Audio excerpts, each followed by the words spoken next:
नमस्कार मंडळी, आज ब्लॉगचा पहिला दिवस वार गुरुवार, गुरुपौर्णिमेचा दिवस होता आणि आम्हाला जायचं होतं श्री दत्त मंदिर नारायणपूर येथे.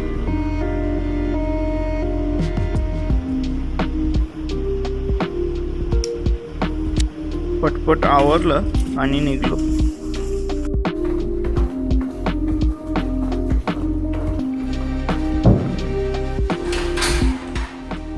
शिवमला काय गाडी चालू होत नव्हती.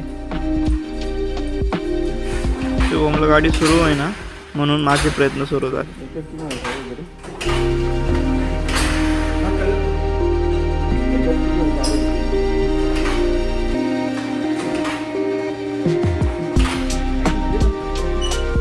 आता शुभमची एक्सरसाइज सुरू झाली.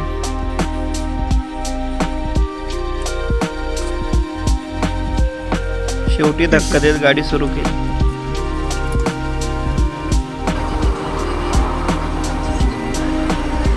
गाडी सुरू झाली आणि निघलो नारायणपूरच्या दिशेने. नारायणपूर हे पुरंदर तालुक्यात असून सासवडपासून साधारण 5 ते 6 किलोमीटर अंतरावरती आहे. हडपसर मार्गे सासवडकडे जात असताना मध्ये लागणारा हा दिवेघाट. पहाटेचे साधारण 4 वाजले होते. आमच्या गाडीला लाईटही कमी होती. मागून येणाऱ्या गाडीच्या लाईटीत रस्ता बघायचा आणि चालायचा, असा आमचा प्रवास सुरू होता. पुढे जाऊन आम्ही चहासाठी थांबलो. वेळ कोणतीही असो, पण स्नॅप कंपल्सरी असतो. चहा आणि स्नॅप घेतला आणि पुढे निघलो.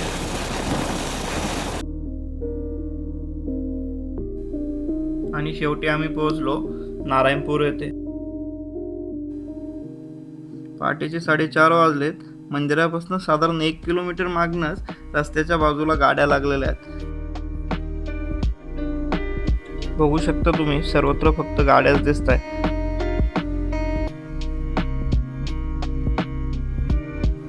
आमची 2 व्हीलर असल्या कारणाने मंदिराजवळील पार्किंगला आम्हाला जाता आलं.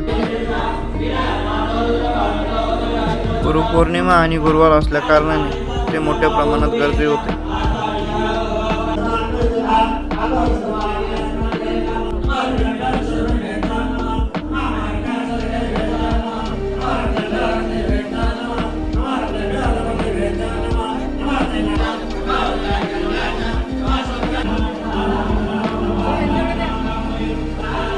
मंदिरात गर्दी तर फार होती, परंतु दर्शन छान झालं.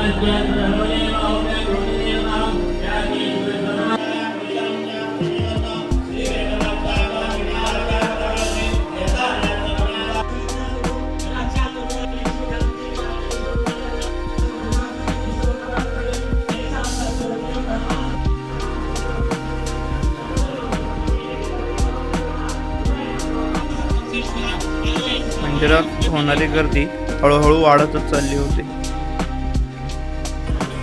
आमच्याकडे वेळ होता आणि आवडता जोडीदारही भेटला होता, मग तिथेच मंदिरात जरा वेळ बसलो.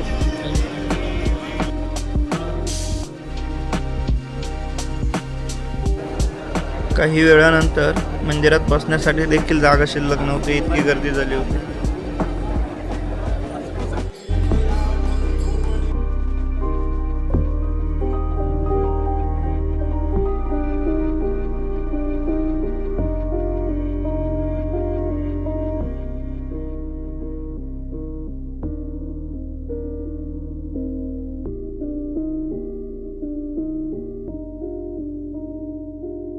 त्याच वेळ मंदिरात बसल्यानंतर दिवसाची सुंदर सुरुवात करून आम्ही निघालो आमच्या परतीच्या प्रवासाला. जात असताना बघतोय, दर्शनासाठी येणाऱ्या भाविकांची गर्दी वाढतच चालली होती. प्रचंड गर्दी आणि गाड्यांमधनं वाट काढत आम्ही निघलो घराच्या दिशेने.